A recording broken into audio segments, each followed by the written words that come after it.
Good morning, everyone. It's morning when I've recorded this video. We're now looking at chapter 7 of our prescribed text on practicing strategy. And the chapter is simply entitled Creating Valuable Capabilities. Creating Valuable Capabilities.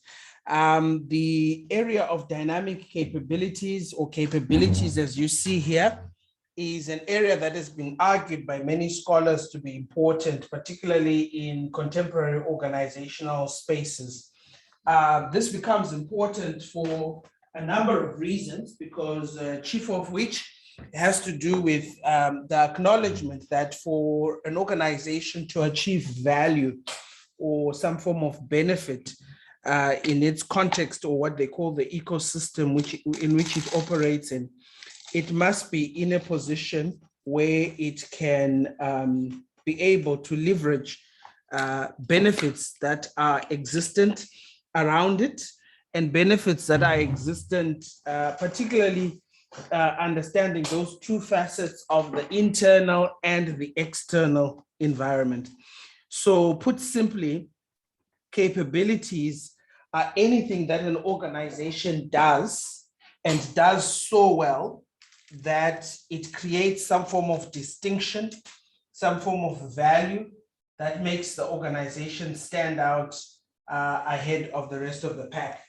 Within organizational practice, this has been shown by a number of scholars to be important, particularly in driving the future of what contemporary organizations should be about.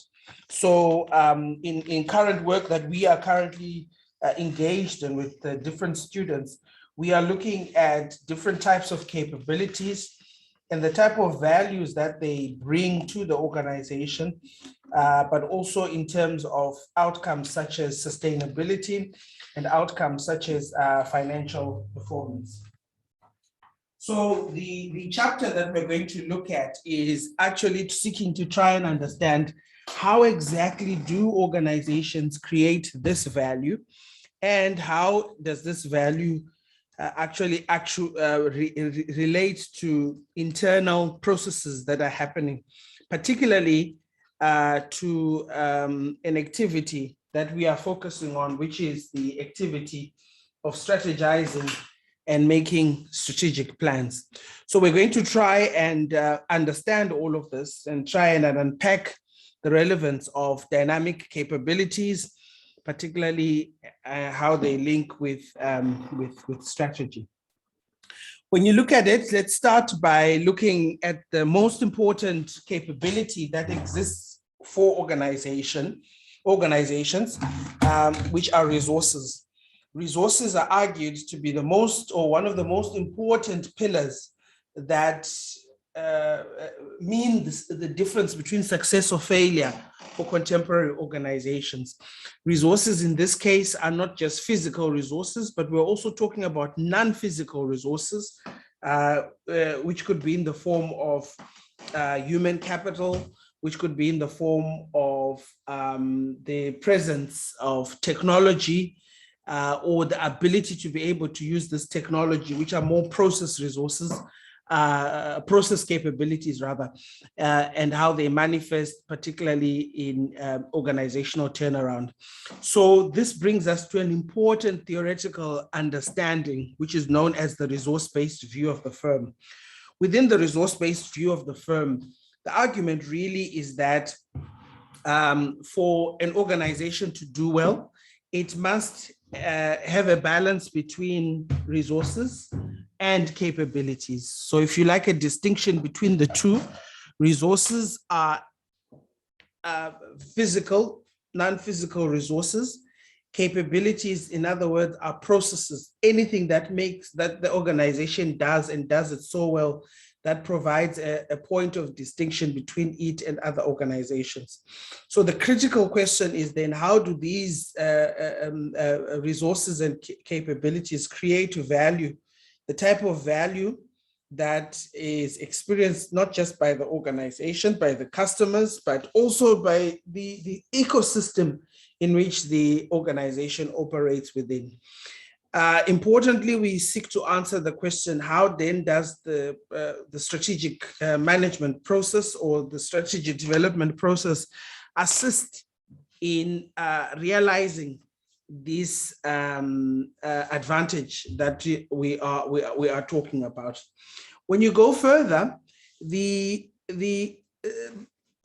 aspect related to this chapter is centered around some key elements. And these key elements, as we've looked first, are the distinction between resources and capabilities, the appraisal that is made between the value of these resources and the capabilities. And once we start talking about appraising, we are actually now talking about the questioning of the relevance of these capabilities and resources, the identification of capabilities and what we call core competencies. So core competencies are actually at a more strategic level, slightly higher in that this is what the mainstay, what some theorists have argued is the mainstay of what the organization seeks to be known for or what it seeks to achieve. The contribution of resources and capabilities towards the competitive advantage. Competitive advantage here, there are two types. There's the competitive advantage and the sustainable competitive advantage. And the distinction really, competitive advantage in general is anything that an organization does and does so well. Sustainable competitive advantage is anything that an organization does and continues to do with it realizing continued benefits of that part of the advantage that it achieves. So the keyword really is sustainability, continuity, ongoing focus, and not limited to just a certain portion or section of what we are trying to achieve. We also can capture the value of generated by resources and capabilities. I mean, this now seeks to ask the question to say, okay, what are the spin-offs that come from the values and capabilities? And by understanding the spin-offs that come from the values and capabilities, we are able then to prioritize, by able to know that certain values and capabilities realize or relate to some form of benefit. We are able to know what we ought to be doing as a form of prioritization of this. So the development of capabilities is often seen to be critical and necessary, particularly within an organizational setting in view of the benefits that can be realized. So let's look at some of these ideas. So for resources, resources, as you have been taught in your first year, really actuate to capital. So in your strategic operations management, you would know that if an organization has certain resources that are not bringing it money, this can be classified as some form of dead wood.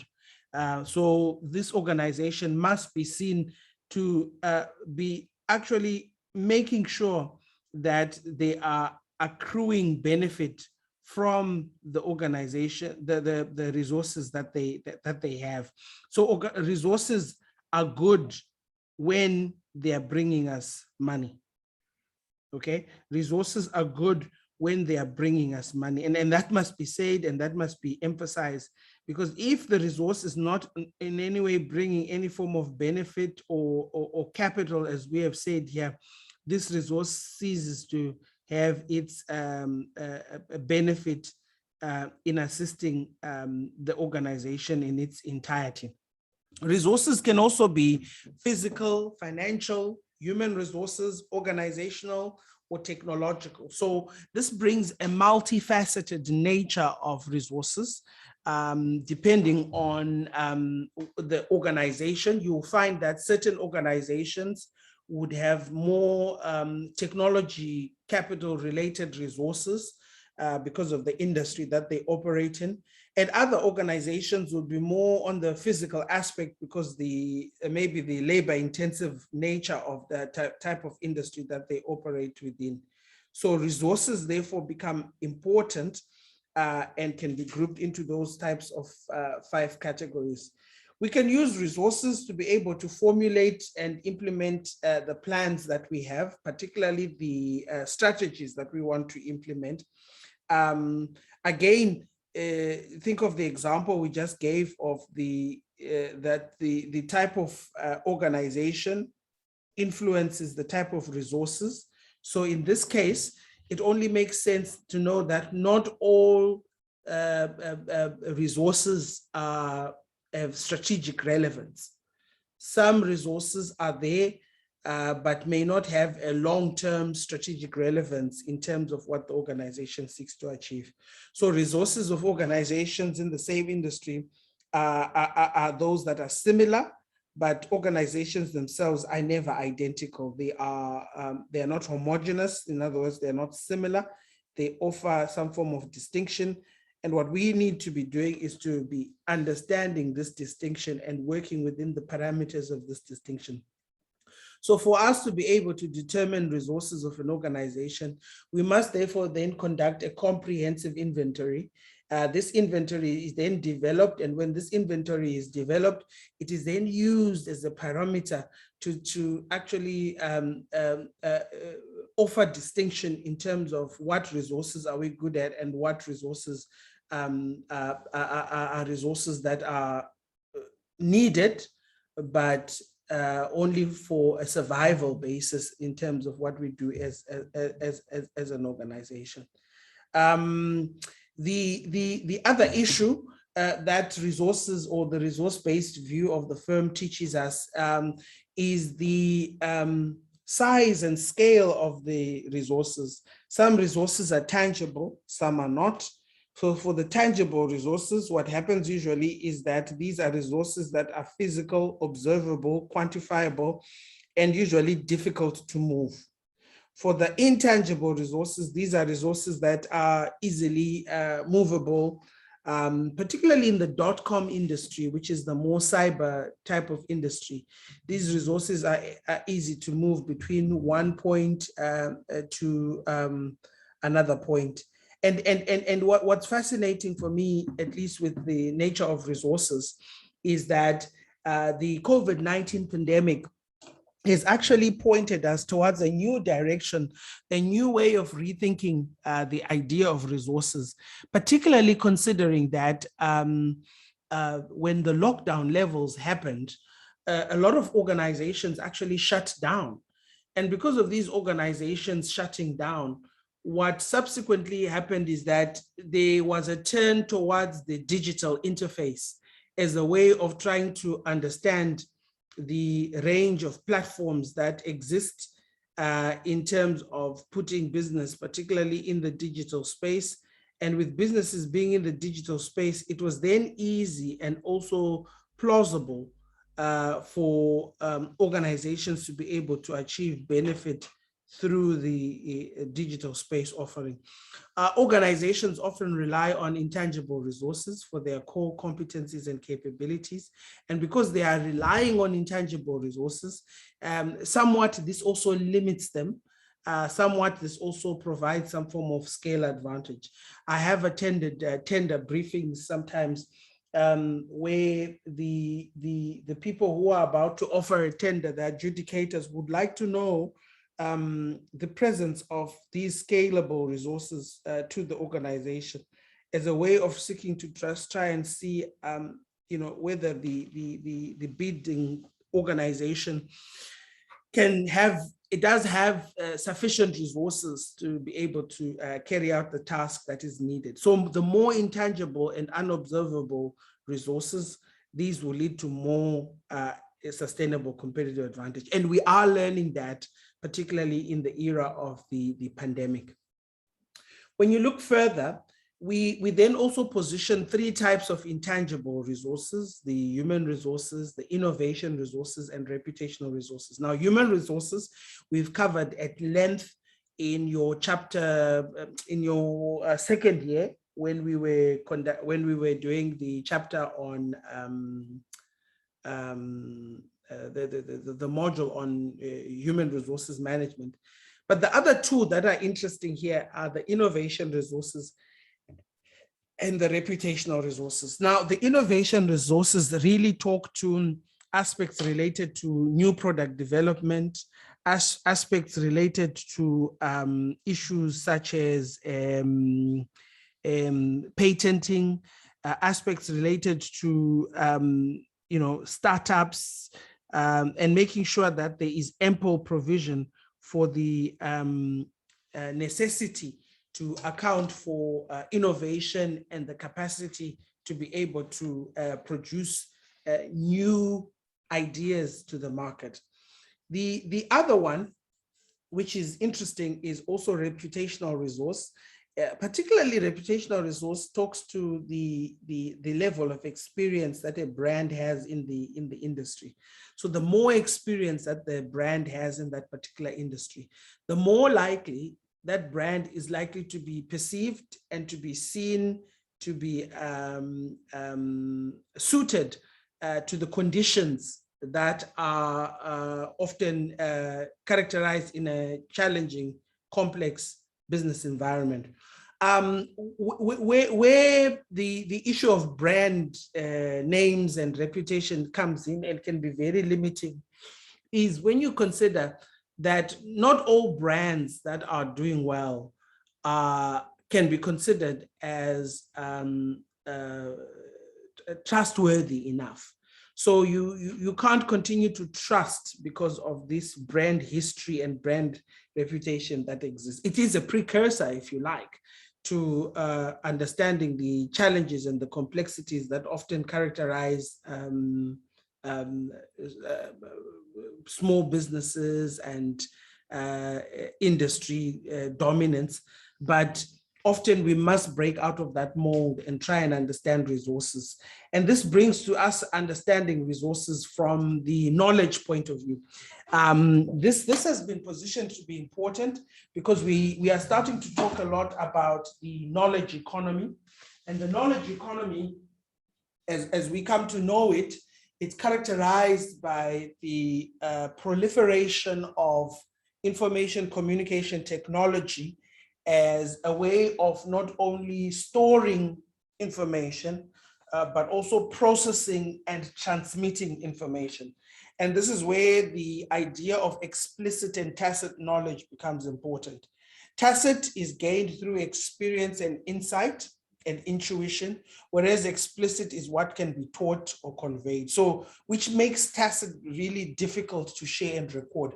In fact, an argument that often exists is that what is it that you are being paid for in an organizational setting? Some will say, well, you're actually being paid for the presence of the tacit knowledge, what is inside, what you have gained through experience and insight. So we must come to the understanding that within an organizational setting, both tacit and explicit knowledge are at play in how they work and influencing the dynamic of how resources operate. And organizations are equally tasked with the responsibility of making sure that they are prioritizing, with fair balance, by the way, both tacit and explicit knowledge. So we've looked at resources and their totality in terms of a package. The next thing that we'll look at are capabilities. Capabilities, the key word there is capacity or ability. So capacity and ability. So really, this talks to how an organization is able to deploy resources as a way of providing some form of unique end result to how it works. Within an organizational setting, this organizational setup it becomes important because this organizational setup is combined with activities. So the more we have, it's not just about having capacity, but it's also about having architecture within the organization in terms of activities that are able to support this capacity that we're talking about. So what we can reflect on really is what an organization excels at compared to what other organizations. And that, in a nutshell, is what capabilities is about. Looking at the presence of what we currently have and what we are currently doing and what we are doing so well that no other entity is able to do. And that prioritizes the importance of capabilities. So capabilities can be functional. So by functional, we mean they are based on the different types of activities that are found within the organization. Here we can talk about marketing capabilities, HR capabilities, technology capabilities, and really you will then appreciate that for these capabilities to do well or to function well, resources need to be there. Resources are actually the driving force of the capabilities that we're talking about. Capabilities also can become what are known as dynamic capabilities. So we've put the word dynamic there. And the idea really is to just say dynamic capabilities are those types of areas within an organization which are in effect driving for organizational change. They are strategic in nature because they are continuously changing and responding to the environment. And they really define the firm's path of evolution and development. Those capabilities that help an organization to learn the new capabilities they require to adapt to the environmental change. So the word dynamic there brings an important facet, which is more environmental, which is more focused on what is happening in the context that we're operating in, and how what is happening in this context that we're operating in provides a basis of not only assisting us in terms of what we do, but also providing a platform of new business responses towards the uncertainty that is created due to challenges that happen in business environments. And challenges happen all the time.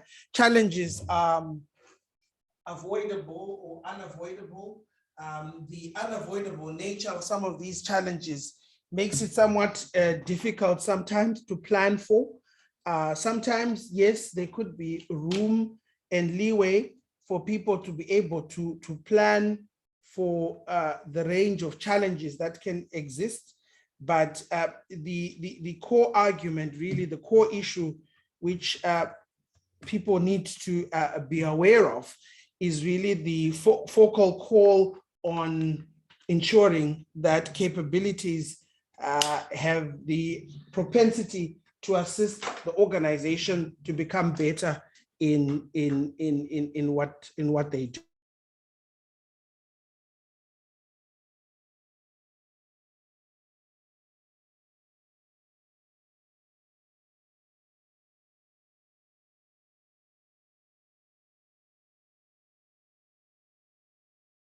Okay, so going forward, the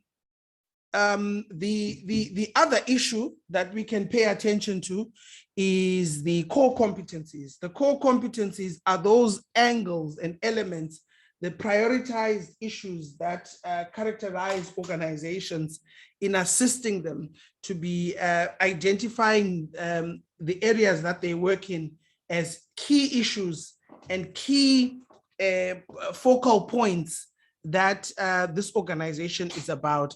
These are often referred to as distinctive capabilities. In other words, they stand out, hence they are distinctive. Distinctive here is used to refer to standing out.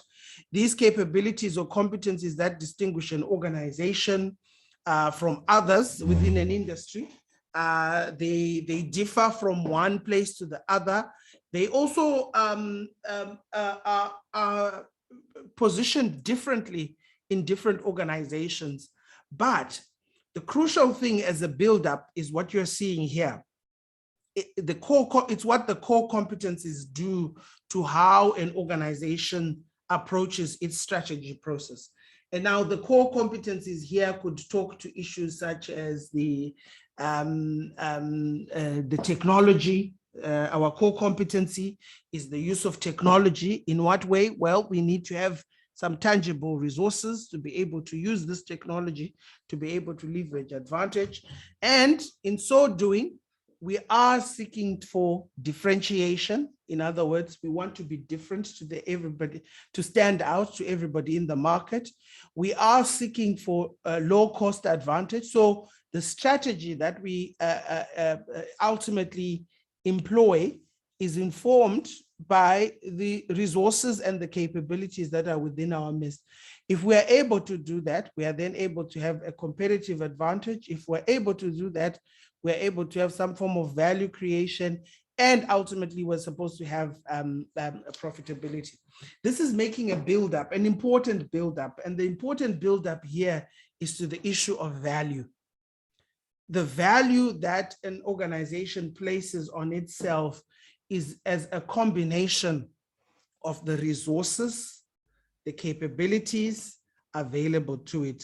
So for an organization to be regarded as valuable, it must either increase its efficiency with regard to its outputs or inputs. It must either increase its revenue. And to do this, it must pay attention to its resources and its capabilities. So value really is the worth an organization has in relative to the challenges that it faces, particularly in the environment, but also the presence of resources and capabilities. The crucial thing, though, which is the question that we want to ask now, how then does an organization know its value? Well, it knows its value by the first aspect here, which is the aspect of rarity. How valuable a resource is or a capability is within an organization. In other words, when it has something that no other organization has, that then becomes what we call rarity, or it's rare, and that becomes the basis of thinking towards value. Inimitability. Imitation is often common in industries. You come up with something, your competitors are quick to copy it. So in inimitability, what we are arguing is, well, the issue should also be on issues related to how valuable is the technology or the operation of the organization, so that it's not susceptible to being copied by others in the market. So inimitability.